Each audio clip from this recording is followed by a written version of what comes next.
Hello students, आज के इस वीडियो में हम सब लोग डिस्कस करेंगे कि हाफ लाइफ ऑफ रिएक्शन क्या होती है और साथ में जीरोथ ऑर्डर और फर्स्ट ऑर्डर के लिए इसके क्या इक्वेशन होंगे। तो सबसे पहले तो समझते हैं कि ये हाफ लाइफ क्या है। तो हाफ लाइफ का मतलब ही है आधी जिंदगी। हम इसको कुछ इस तरीके से रिलेट कर सकते हैं। आधी जिंदगी का मतलब क्या है कि भाई अगर किसी की ड्यूरेशन लाइफ साइकिल 100 ईयर्स की है तो 50 ईयर्स उसका हाफ होगा, या अगर हम ये कह सकते हैं कि किसी की 500 ईयर्स की है तो 250 ईयर्स उसका हाफ टाइम होगा।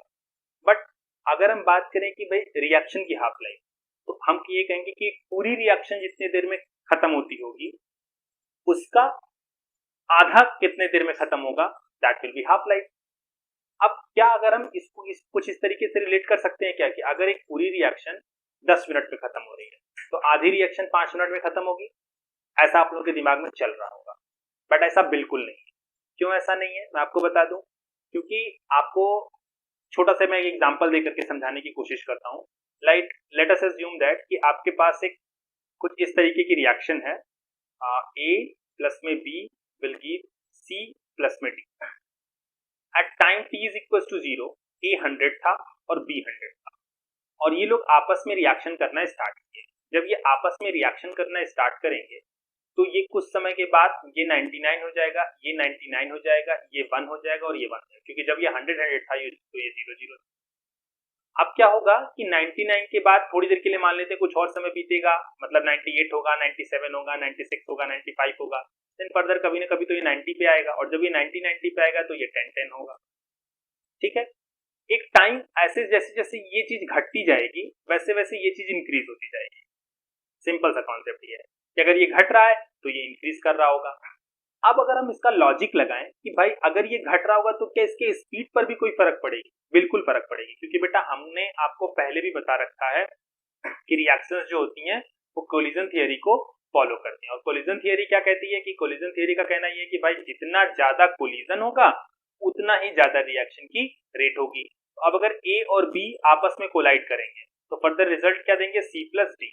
अगर ये ए और बी आपस में कोलाइड करेंगे तो रिजल्ट क्या देंगे? सी और डी। लेकिन जितनी ज्यादा ए और बी का कोलिजन होकर के सी और डी बनता जाएगा उतने ही ए और बी कम होते जाएंगे। जितने ही ए और बी कम होते जाएंगे हम ये भी कह सकते हैं कि उनके टकराने के चांसेस भी कम होते जाएंगे। और अगर उनके टकराने के चांसेस कम होते जाएंगे तब तो ये श्योर हो गया कि उनकी स्पीड भी कम हो जाएगी रिएक्शन करने की। क्योंकि भाई पहले क्या था, जब केवल ए था और केवल बी था तो डैम श्योर है कि कोई ना कोई तो टकराएगा ही टकराएगा। तो ऐसा था कि एक सेकंड में 5-10 लोग टकरा जा रहे थे। थोड़ी देर के लिए एग्जांपल मान लेते हैं तो हम ये कह सकते हैं कि 10 रिएक्शन पर मिनट या 10 रिएक्शन पर सेकंड ऐसा कुछ हो रहा था। बट जैसे जैसे रिएक्शन होती जाएगी, ए और बी खत्म होते जाएंगे, ए और बी की संख्या कम होती जाएगी, वैसे वैसे रिएक्शन की स्पीड भी कम होती जाएगी। अब क्या है, पता चल रहा है कि पूरे कंटेनर में केवल 10 ए हैं और 10 बी हैं। पहले 1000 ए थे, 1000 बी थे, तो एक सेकंड में 10 बार हो जा रही थी। अब केवल 10 ए बचा है और 10 बी बचा है। तो अब अगर केवल 10 ए कंपाउंड ए बचा हुआ है और 10 बी बचा हुआ है तो अब इन लोगों के टकराने के चांसेस कम है। तो अब ये एक सेकंड में उतनी बार नहीं टकराएंगे जितनी बार जब ये हजार मॉलिक्यूल से तब टकराते थे। तो ये ऑब्वियस सी बात है कि इनकी रिएक्शन कम हो गई। तो यानी जैसे जैसे रिएक्शन आगे की तरफ बढ़ती है वैसे वैसे उसकी स्पीड क्या होती जाती है? स्लो होती जाती है। तो इसका मतलब हम कुछ इस तरीके से भी प्रेडिक्ट कर सकते हैं कि अगर 50% रिएक्शन मतलब कि आधी रिएक्शन 10 मिनट में हुई है तो ऐसा नहीं है कि आगे की भी 50% रिएक्शन 10 मिनट में होगी। ऐसा बिल्कुल भी नहीं हो सकता। ठीक है ना? क्यों नहीं हो सकता, जरा इसको भी समझते हैं। क्योंकि अगर 50% रिएक्शन 10 मिनट में हुई है तो अब बाकी की जो रिएक्शन है उसमें ए और बी 50% ही बचा है।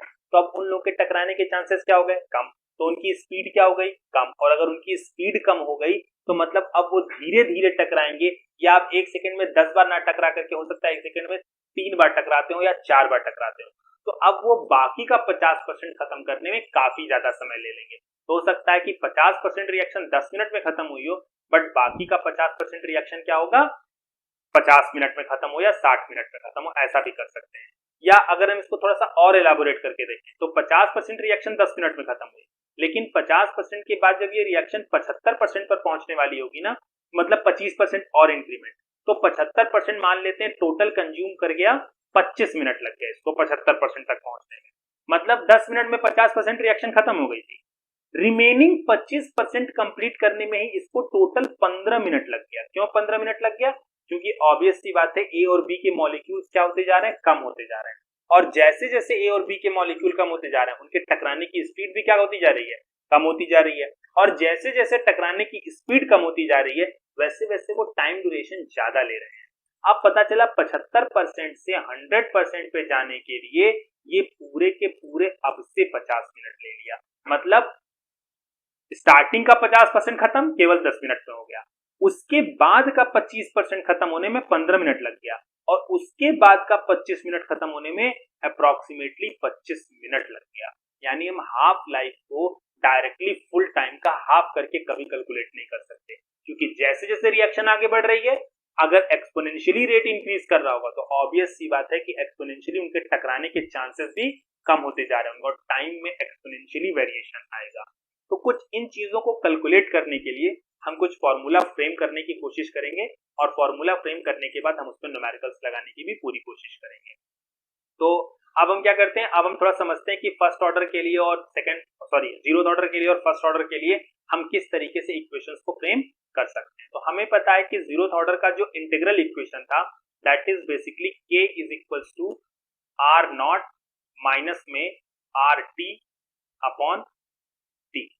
अब जरा यहाँ पर चीजों को समझते हैं, ये था क्या क्या, k is basically rate constant, R naught is initial amount, initial amount मतलब मैंने स्टार्टिंग में कितना ले रखा था, R T is remaining amount at time T, मतलब टी टाइम पर कितना अमाउंट बचा हुआ था, और अगर हम टी की बात करेंगे तो T is time consume for the reaction. तो अब अगर हम बात करें कि आधा खत्म होने में कितना समय लगेगा और क्या अमाउंट बचेगा, तो हम बात में ही कह रहे हैं आधा खत्म होने में, तो आधा खत्म होने में इसका मतलब रिएक्शन का 50% कंज्यूम हो रहा है, तो रिमेनिंग कितना बचा 50%, और वो 50% कंज्यूम जो हो रहा है वो कितना समय ले रहा है।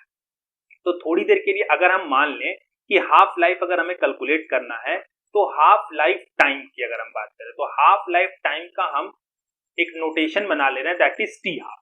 टी हाफ इज, इस हाफ नोटेशन का मतलब है टी हाफ इज बेसिकली वो टाइम जिसमें एक रिएक्शन हाफ कंप्लीट होती है। यहाँ पर हाफ का ऐसा नहीं है कि हमको न्यूमेरिकल में कहीं पर हाफ से मल्टीप्लाई कर देना है या डिवाइड कर देना है, ऐसा कुछ भी नहीं है।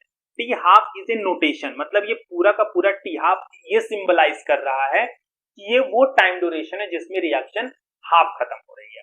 अब अगर हम बात करें कि रिएक्शन हाफ खत्म हो रही है तो बच कितनी रही है, तो ऑब्वियस सी बात है कि आधी खत्म हो रही है तो आधी ही बचेगी। तो अगर हम रिमेनिंग कंसंट्रेशन आर टी की बात करेंगे तो R T is nothing but R naught by 2, यानी आर नॉट क्या था, इनिशियल कंसंट्रेशन, और आर टी मतलब टी हाफ पे कितना अमाउंट बचा है। तो आधा समय अगर हम निकाल रहे हैं तो आधा खत्म हुआ है, तो आधा खत्म हुआ है तो बचा कितना होगा, आधा।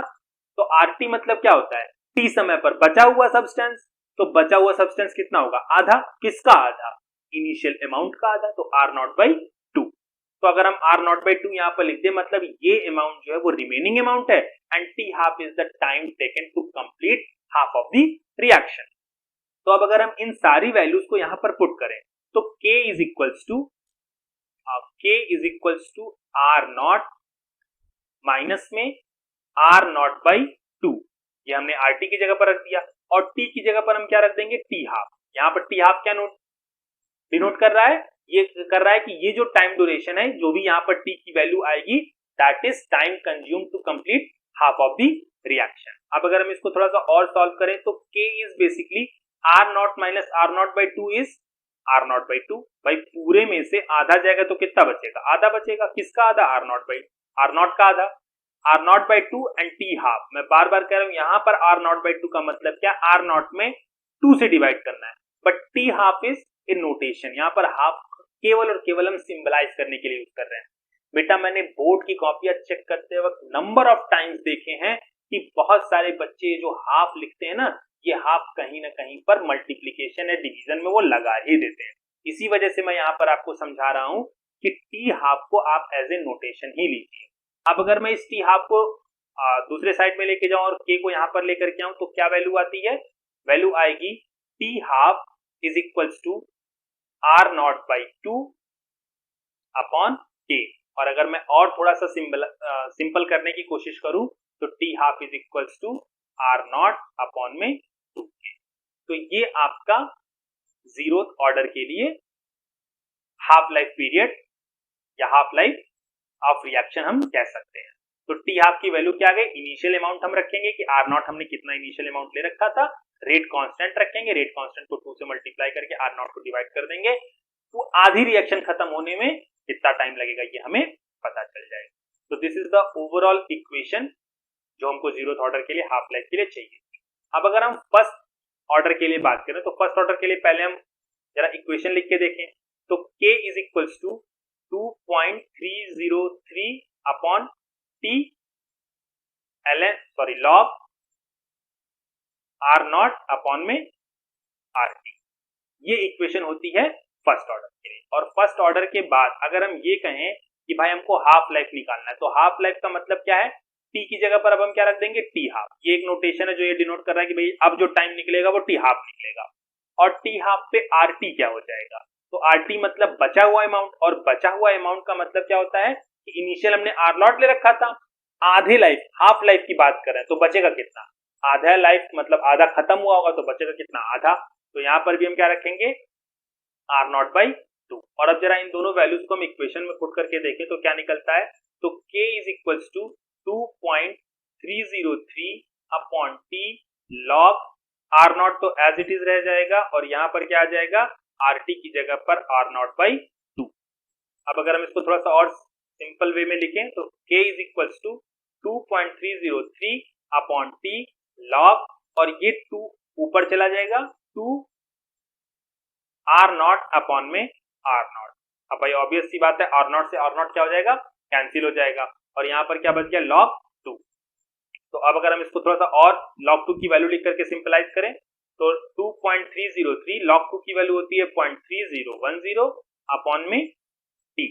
और जब हम 2.303 और 0.3010 का मल्टीप्लीकेशन करेंगे तो ये आएगा 0.693 बाई टी। ठीक है, तो अब अगर हम यहाँ पर ये भी लिख जाएं तो k इज इक्वल टू क्या आ गया, 0.693 बाई टी। मुझसे एक छोटी सी मिस्टेक हो गई, t की जगह पर मुझे टी हाफ रखना था, तो मैं हर जगह पर यहाँ पर टी हाफ का एक नोटेशन लगा दे रहा हूँ, T half and T half, और यहाँ पर क्या आ गया, टी हाफ।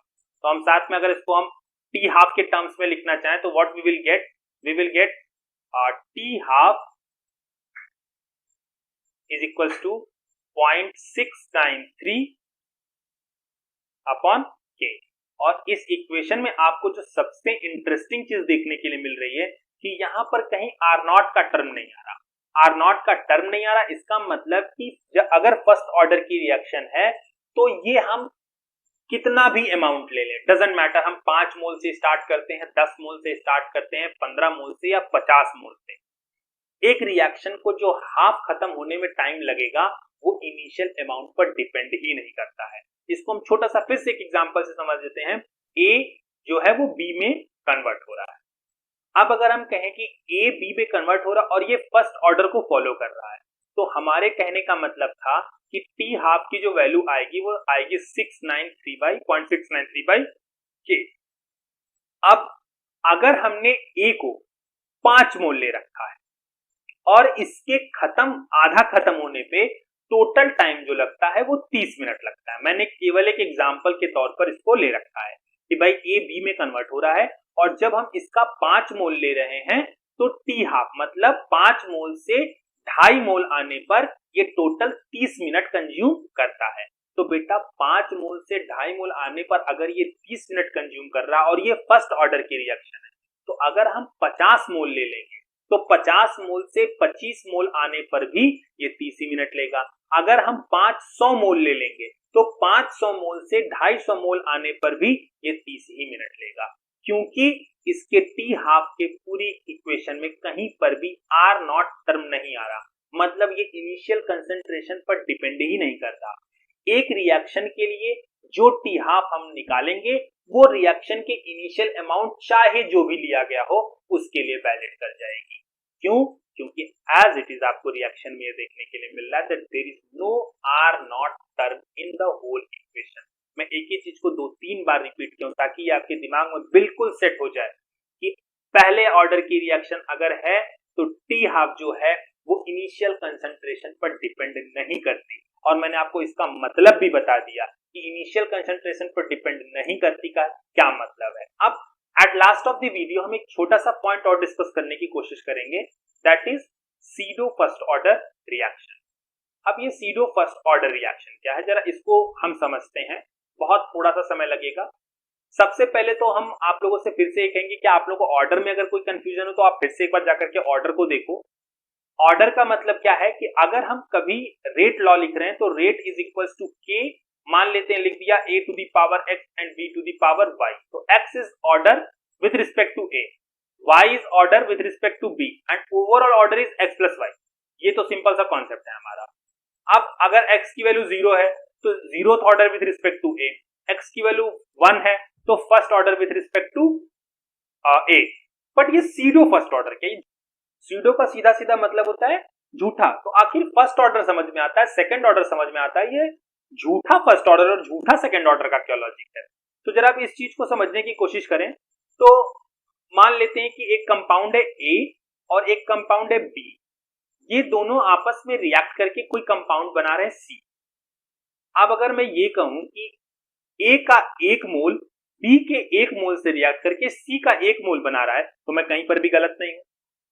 अब बात आती है कि हमने जो इस रिएक्शन को कराने के लिए A और B को रिएक्ट करा करके C बनाने के लिए जो हम लोगों ने कंपाउंड्स का अमाउंट ले रखा है, मान लेते हैं थोड़ी देर के लिए A का ले रखा है 1 मोल और B का ले रखा है 1 लाख मोल, और हमने A और B को आपस में रिएक्ट करा। देखते हैं होता क्या। जब T का वैल्यू 0 था, मतलब at the start of the time जब T की वैल्यू 0 थी, तो ये 1 मोल था, ये 1 लाख मोल था और ये कितना था 0। जब T की वैल्यू कुछ सेकंड्स या कुछ मिनट्स हो गई तो T is equal to something T1 पे मान लेते हैं। तो अगर जब T1 आएगा तो ये 1 मोल से 0.5 मोल आया और ये कितना आ जाएगा 1 लाख में 0.5 मोल घट गया। तो दैट इज नथिंग बट 99,999.5। तो 99,999.5 और ये बना कितना 0.5 मोल। और मान लेते हैं T is equal to T2 पे ये पूरा खत्म हो गया, आधा मोल जो बचा था वो भी रिएक्ट कर गया। तो ये कितना बचा 99,999 और ये कितना बन गया 1 मोल। तो बेसिकली अगर मैं आप लोगों से इनडायरेक्ट तरीके से मैं ये कहूं कि भाई B के कंसंट्रेशन में तो कोई चेंज ही नहीं आया, पहले ये 1 लाख मोल था और अब ये 99,999 मोल है, मतलब 1 मोल का तो अंतर नेग्लिजिबल जैसा है। तो मतलब इस पूरे रिएक्शन में B का कोई रोल था ही नहीं, और अगर रोल था तो उसके कंसंट्रेशन पर कोई फर्क नहीं पड़ रहा। भाई रोल तो हम डायरेक्टली मना नहीं कर सकते क्योंकि कहीं ना कहीं पर B जो है वो A के साथ रिएक्शन करके C बना रहा है, बट इस पूरे रिएक्शन के दौरान B पर के कंसंट्रेशन पर कोई फर्क पड़ ही नहीं रहा। तो अगर B के कंसंट्रेशन पर कोई फर्क नहीं पड़ रहा तो B रेट लॉ में ऑर्डर का भी कोई रूल नहीं फॉलो करेगा। मतलब हम सीधा सीधा लिख सकते हैं rate is equals to K A to the power X और B टू दी पावर जो Y था, ये क्योंकि B के वैल्यू पे कोई अंतर आया ही नहीं तो ये एज ए कांस्टेंट की तरह से बिहेव करने लगा। और अगर B to the power Y constant हो गया तो ये K के साथ मल्टीप्लाई करके एक नया कांस्टेंट बना लेगा, दैट इज K1। तो अब अगर हमारे पास हम रिएक्शन की बात करें, ये रिएक्शन इक्वेशन की बात करें, तो rate is equals to K1 A to the power X, यानी अब ये फिर से A के ऑर्डर पर डिपेंड करने लगा। और अगर ये फर्स्ट ऑर्डर रिएक्शन थी तो ये अभी भी फर्स्ट ऑर्डर ही रिएक्शन रही क्योंकि B के कंसंट्रेशन के ऊपर कोई डिपेंडेंस नहीं है, तो B के ऑर्डर के ऊपर भी कोई डिपेंडेंस नहीं होगा। इसी वजह से हम ऐसे रिएक्शन को हम क्या बोलेंगे, सीडो फर्स्ट ऑर्डर रिएक्शन। और अगर कोई आपसे डिफिनेशन पूछता है कि भाई क्या है सीडो फर्स्ट ऑर्डर रिएक्शन, तो आप सीधा सीधा कॉन्सेप्ट ये कह देना कि जब कोई कंपोनेंट इतनी ज्यादा मात्रा में होता है कि ड्यूरिंग रिएक्शन उसका चेंज ऑफ कंसंट्रेशन ऑर्डर पे फर्क ही नहीं डालता है, तो उस रिएक्शन को हम बोल सकते हैं सीडो फर्स्ट ऑर्डर रिएक्शन।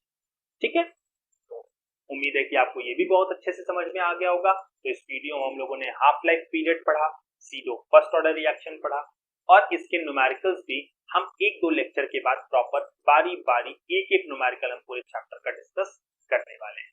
तब तक के लिए thanks a lot students, bye bye.